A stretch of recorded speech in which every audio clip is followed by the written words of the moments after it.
Bonsoir à tous et bienvenue dans votre journal. Voici le sommaire. Le COCAN sollicite l'implication de tous pour la réussite de la CAN 2023. Son président François Michéa était face aux députés cet après-midi pour demander leur appui. La liste des 27 qui vont défendre les couleurs de la Côte d'Ivoire pendant cette CAN est connue. Jean-Louis Gassi a dévoilé son commando aujourd'hui. Wilfried Zaha est le grand absent de cette liste. Et puis nous parlerons de sécurité routière. 372 au permis de conduire ont été suspendus en 2023. Plus de 500 dossiers ont été examinés par la commission de suspension et de retrait. François Michéa, président du comité d'organisation de la CAN, était face aux députés à l'Assemblée nationale ce jeudi. Il a fait le bilan de l'organisation, clarifié plusieurs points et sollicité leur appui pour la réussite de cette compétition. Nadeja, Eric Kimo. La CAN 2023, ce sont 24 équipes en compétition sur 6 stades, dans 5 villes et 3 matchs à jouer en moyenne par jour lors de la phase de poule. Le défi est énorme pour le comité d'organisation de la CAN, qui s'est engagé à mobiliser les Ivoiriens pour une présence massive dans les stades lors des matchs. Afin de faire de ce vœu une réalité, le COCAN espère compter sur toutes les couches de la population, les parlementaires y compris. Nous souhaitons que chaque parlementaire puisse sensibiliser ces populations pour que cette CAN ait le succès voulu, pour que cette CAN nous permette à nous tous, Ivoiriens et amis de la Côte d'Ivoire vivant sur le territoire ivoirien, de nous retrouver, afin d'accueillir tous ceux qui effectueront le déplacement, afin de leur montrer le sens de l'hospitalité ivoirienne. À cet appel, l'Assemblée nationale répond favorablement par la voix de son président, Adama Bictogo. Nous sommes dans un moment où ce qui nous unit est plus fort que ce qui nous divise. D'ailleurs, pendant cette période, rien ne peut nous opposer, rien ne peut nous diviser, parce que nous aimons la Côte d'Ivoire. Et je voudrais vous assurer de l'engagement de chacun et de chacune des députés. Depuis des mois, dans nos réunions, dans nos discours, nous nous sommes appropriés cette organisation. Et chaque circonscription vivra au rythme de la CAN. La Côte d'Ivoire entend faire de cette CAN, dite de l'hospitalité, un événement qui marquera positivement la mémoire collective. Déjà, les demandes d'accréditation estimées à plus de 5000, soit plus du double lors de la CAN 2021, montre l'engouement que suscite cette édition en terre ivoirienne. Et puis le trophée de la CAN est à Abidjan depuis quelques jours. Il a été exposé à Cocody. Plusieurs personnalités y étaient, dont le ministre délégué en charge des sports, M. Silla. Il invite les Ivoiriens à la prière. Écoutons-le.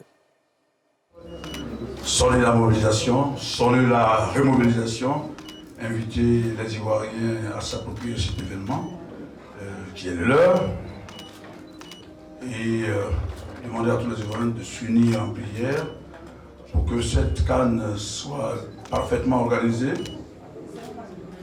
et que comme le trophée est en train d'arriver ici, le trophée rentre ici et demeure ici. Et pour que ce trophée demeure en Côte d'Ivoire, il faut une équipe performante. Cet après-midi, Jean-Louis Gassi a dévoilé le groupe des 27 joueurs retenus pour disputer la 34e édition de la CAN prévue du 13 janvier au 11 février 2024. L'information majeure de cette liste concerne l'absence de Wilfried Zaha. Les explications de Mardoché Kwasi. Cette liste est marquée par le retour en attaque de Nicolas Pepe, sociétaire de Trabzonspor en Turquie. Wilfried Zaha, absent du dernier regroupement des éléphants, reste écarté de la liste de Gasset dans ce secteur de jeu où le sélectionneur a choisi 10 joueurs. Sébastien Haller et Simon Adingra, pourtant blessés, sont bien présents sur cette première liste de 27 joueurs. Le staff médical qui a fait un travail énorme, comme le staff technique pendant ces 2 mois, a eu les images de l'IRM du joueur. Ils estiment qu'entre 3 et 4 semaines, le joueur sera récupérable. Au milieu du terrain, on note l'absence de Traoré Ahmed Jr. Le joueur de Bournemouth, en première ligue anglaise, est malade et ne sera pas opérationnel pour la compétition. Il est remplacé par Lazare Amani, sociétaire de l'Union Saint-Galloise en Belgique. Ce secteur de jeu enregistre également l'arrivée de Idrissa Doumbia, milieu de terrain de Alanyaspor en Turquie. Pour le reste, ce sont les habitués que sont Franck Kessié, Seko Fofana, Ibrahim Sangaré et Jean-Michel Seri. Sans être un meneur de jeu, c'est plus un relayeur, mais c'est un petit gabarit vif qui court beaucoup, qui est un passeur. Et il ressemble, à mon avis, le plus à Junior. Il a l'expérience aujourd'hui de l'Europa League. Il fait un très bon championnat. En défense, Jean-Louis Gasset a appelé 8 soldats, dont Diallo Ismaël Chester, le petit nouveau, et les 7 habitués des derniers regroupements des éléphants. Prochain rendez-vous pour les hommes du coach Jean-Louis Gasset, le match de préparation contre la Sierra Leone, au stade Laurent Poco de San Pedro, prévu le 6 janvier prochain, à une semaine du match d'ouverture contre la Guinée-Bissau, au stade olympique Alassane Ouattara des Bimpe. Et rappelons que la CAN aura lieu en Côte d'Ivoire du 13 janvier prochain au 11 février et c'est à suivre sur les antennes de NCI Diffuseur. Une application pour vous accompagner pendant cette CAN 2023, il s'agit d'Ivoire Digital Fan Zone. Elle est le fruit du hackathon lancé par l'ANSUT. Les 25 jeunes développeurs de cette application ont été récompensés non seulement pour leurs compétences techniques, mais aussi pour leur esprit d'équipe et leur créativité. Nikema Moussa, Joseph Zikri. Après 12 jours dans un hackathon collaboratif, l'ANSUT, Agence nationale du service universel des télécommunications TIC, récompense les 25 jeunes ayant participé à la conception de l'application Ivoire Digital Fan Zone pour la Coupe d'Afrique des Nations en Côte d'Ivoire. Une application qui viendra accompagner les supporters pendant la compétition continentale dans le pays. Pour nous, il était important de proposer à toutes les personnes qui vont pendant cette fête du football, partager des émotions, d'avoir une plateforme digitale où un ensemble d'éléments pouvait être partagés. Notre objectif majeur, en accord avec la vision de notre ministère de tutelle, était de stimuler l'innovation et l'entrepreneuriat numérique en Côte d'Ivoire avec un accent particulier sur l'amélioration de l'expérience des fan zones de la Coupe d'Afrique des Nations 2023. Au regard de ce qui nous a été présenté, que les objectifs spécifiques que nous sommes fixés ont été atteints grâce à l'engagement et à la créativité exceptionnelle des participants ici présents. Baptisée Ivoire Digital Fan Zone, cette application est pour ces jeunes une véritable expérience de collaboration. Les 12 jours se sont passés dans une ambiance vraiment collaborative et passionnante. Nous avons eu droit à des mentors qui nous ont vraiment coachés convenablement afin qu'on puisse relever ce défi-là. C'est un sentiment de fierté et un sentiment qui nous pousse à vouloir aller de l'avant encore. Ça a été des jours vraiment où on a appris beaucoup de choses, des jours où nous avons eu à collaborer avec assez de personnes. Un truc que nous n'avons pas été confrontés à cela durant des hackathons auxquels nous avons participé. Et vraiment, nous sortons tous grands de cet hackathon. Cette initiative, selon les administrateurs de l'ANSUT, représente un exemple concret de l'effervescence et de la créativité de l'écosystème des startups ivoiriens dans le domaine du numérique. 372 permis de conduire ont été suspendus pour des périodes allant de 3 mois à 15 ans par la commission de suspension et de retrait, ce qui a permis de réduire de 60% le nombre de personnes tuées dans des accidents de la route à Abidjan.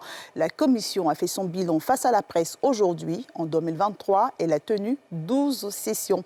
Les explications de Mardoché Kwasi et de Fulgence Kissidou. 372 permis de conduire ont été suspendus en Côte d'Ivoire en 2023 pour des périodes allant de 3 mois à 15 ans par la commission de suspension et de retrait. C'est ce qui ressort de la conférence de presse bilan des travaux de cette structure créée par le ministère des Transports pour lutter contre l'incivisme sur nos routes. La création de cette commission fait partie d'un ensemble de décisions prises par le gouvernement pour réduire la part du facteur humain dans les causes des accidents mortels en Côte d'Ivoire. Résultat, une réduction de 60% du nombre de personnes tuées à Abidjan dans des accidents de la circulation. Un motif de satisfaction pour le ministre des Transports qui a pris part à cette rencontre. Nous allons poursuivre donc ces efforts pour que les objectifs que le gouvernement a définis à travers l'adoption de la stratégie nationale de sécurité routière 2021-2025 soient atteints. Nous sommes sur la bonne voie. Il nous faut redoubler d'ardeur, il nous faut redoubler de vigilance, il nous faut sensibiliser encore nos compatriotes. Et ces outils, la commission, plus donc l'automatisation du permis, de l'examen théorique du permis, viendront renforcer donc le dispositif de formation, améliorer la qualité du permis de conduire, diminuer donc le facteur humain dans les accidents de la circulation. En 2023, la commission a tenu 12 sessions pour les résultats suivants. 501 dossiers examinés, dont 88 cas d'accidents mortels, 183 dossiers d'accidents corporels, 183 affaires d'accidents matériels et 50 dossiers relatifs aux infractions à la réglementation sur la circulation. Direction la Petrosi pour suivre cet exercice d'incendie qui vise à tester les réflexes des agents et la fiabilité du matériel de travail. La société veut garder les réflexes de sécurité. L'exercice annuel organisé en collaboration avec les groupes de sécurité portuaire a permis d'inventorier le matériel et les capacités opérationnelles des équipes. Le reportage est signé Nikema Moussa, Fulgence Kissiedo. Centre des opérations stratégiques de la Petrosi. Autour de la table, gardes de sécurité, agents de police, sapeurs-pompiers militaires, police portuaire et autres unités spécialisées. En vue, une opération de sécurité et sûreté dans les installations de la Petrosi et de la zone portuaire. L'exercice du jour, un groupe d'individus armés, à bord d'un pick-up, prennent d'assaut les Kessout et Petrosi. Survient alors un des incendies que les pompiers tentent de maîtriser. Des bandits qui avaient en complicité des individus à bord de navires devaient passer ce matin récupérer sur ces navires-là leur colis. Ils ont récupéré leur colis, naturellement pour partir, couvrir leur fuite. Ils ont déclenché un incendie sur les deux installations. Le travail des soldats du feu, combiné à celui des forces de l'ordre, a permis de maîtriser la situation et de faire le point. À l'issue de ces exercices combinés, il y a eu des écarts et des non-conformités qui ont été relevés. Toutes ces faiblesses seront relevées et il y aura des recommandations sous forme de mesures correctives. Cet exercice, comme chaque année, vise à actualiser et renforcer les réflexes des équipes de sûreté et de sécurité et d'assurer une parfaite maîtrise de la situation en cas de danger. Aujourd'hui, on a une exigence au niveau de l'exploitation des installations portuaires pour s'assurer que ces installations respectent des normes, sont fiables et sont exploitables dans le respect de la sécurité et de la sûreté. C'est un exercice habituel qui se fait chaque année, au moins une fois, ce qui est exigé parce que ça nous permet d'obtenir l'attestation qui précise, qui indique que effectivement nos installations sont fiables et que nous pouvons réceptionner les navires pour les opérations de déchargement ou de chargement des produits pétroliers. Mis hors d'état de nuire, les bandits ont été évacués par voie maritime. Cet exercice annuel permet aussi aux différentes équipes de tester la qualité du matériel et du dispositif sécuritaire établi et bien sûr, aptitude du travail en équipe. Parlons maintenant d'excellence et de mérite à la gendarmerie nationale. 1737 agents en activité et 211 à la retraite ont reçu ce jeudi la médaille d'honneur du corps d'élite de l'armée ivoirienne. Autorisée à intégrer la gendarmerie depuis 2015, les femmes ne sont pas en marge de cette célébration de l'excellence. Le personnel féminin de l'escorte motorisée a reçu son parchemin des mains du commandant supérieur qui l'invite à être des exemples à la tâche. Le reportage de Thiemé Dondje et de Joseph Zécré. Place d'armes de l'école de gendarmerie d'Abidjan-Cocody. Sur les rangs, 1737 agents de différents services et unités opérationnelles en activité. À l'honneur, pour l'édition 2023 de la journée de célébration de l'excellence et du mérite. En face, pour la formule consacrée, le commandant supérieur du corps. Au nom du président de la République, nous vous faisons chevalier de l'ordre du mérite ivoirien. En attraction, le personnel féminin de l'escorte motorisée. En fin de formation, les auditrices reçoivent leur parchemin. À terme, l'unité se vend.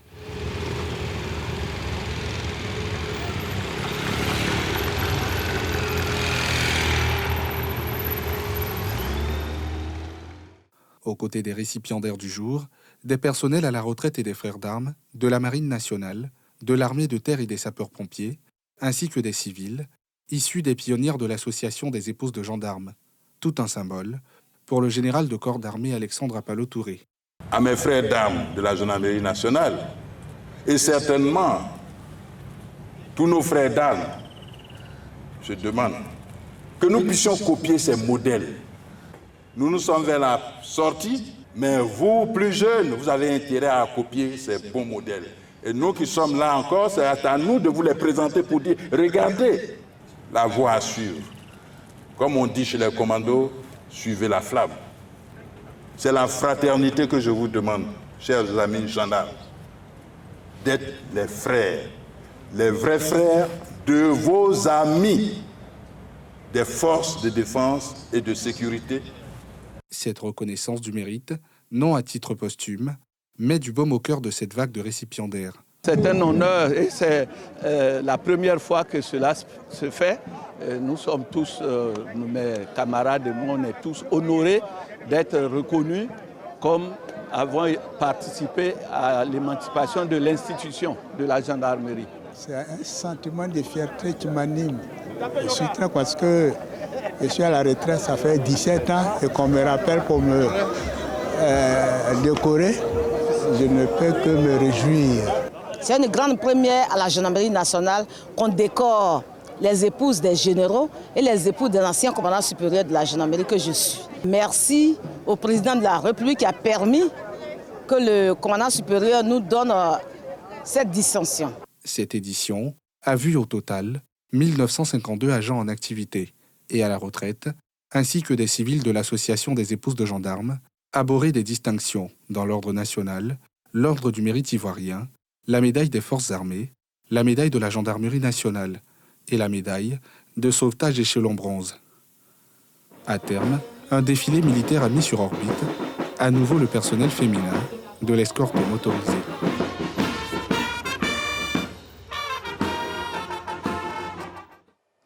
La Haute Autorité de la Bonne Gouvernance a lancé son projet de mise en conformité avec la loi relative à la protection des données à caractère personnel. Elle veut se conformer à la loi avec l'appui de l'Autorité de régulation des télécommunications en Côte d'Ivoire. Les explications de Mardoché Kwasi et de Cheikh Bleu. La Haute Autorité pour la Bonne Gouvernance HABG, dans la réalisation de ses missions, est amenée à recueillir, stocker et traiter les informations sensibles, y compris les données à caractère personnel, que lui confient diverses parties prenantes. Elle doit assurer la sécurité de ces informations en termes de protection de leur confidentialité, leur intégrité et leur disponibilité. Elle entend pour cela se conformer à la loi numéro 2013-450 du 19 juin 2013 relative à la protection des données à caractère personnel. Cette rencontre, avec les responsables de la RTCI, vise donc à jeter les bases du projet qui aboutira à terme à une HABG respectueuse de cette loi.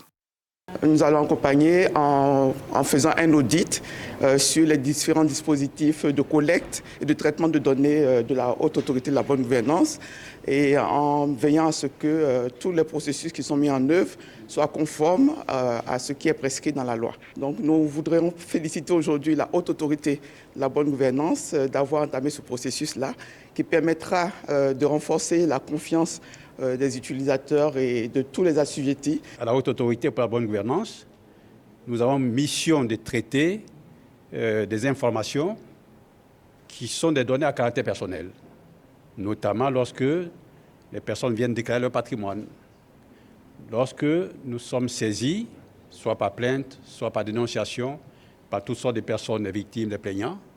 Nous devons assurer la protection des données à caractère personnel de toutes ces personnes. Et c'est bon pour nous parce que ça nous rend visibles. Tous ceux qui sont parties prenantes sont assurés de pouvoir sauvegarder leur anonymat. Et donc, ça majore la crédibilité de la Haute Autorité pour la bonne gouvernance. En se lançant dans le processus de mise en conformité avec la loi numéro 2013-450 du 19 juin 2013, relative à la protection des données à caractère personnel, la Haute Autorité pour la bonne gouvernance fait le choix de la modernité, à l'instar de plusieurs entreprises publiques et privées dans le monde. Et c'est la fin de ce journal préparé par l'ensemble de la rédaction de NCI. Merci de votre fidélité. Prenez soin de vous, de ceux qui vous sont chers et de vos rêves. Très bonne suite de programme sur la nouvelle chaîne ivoirienne.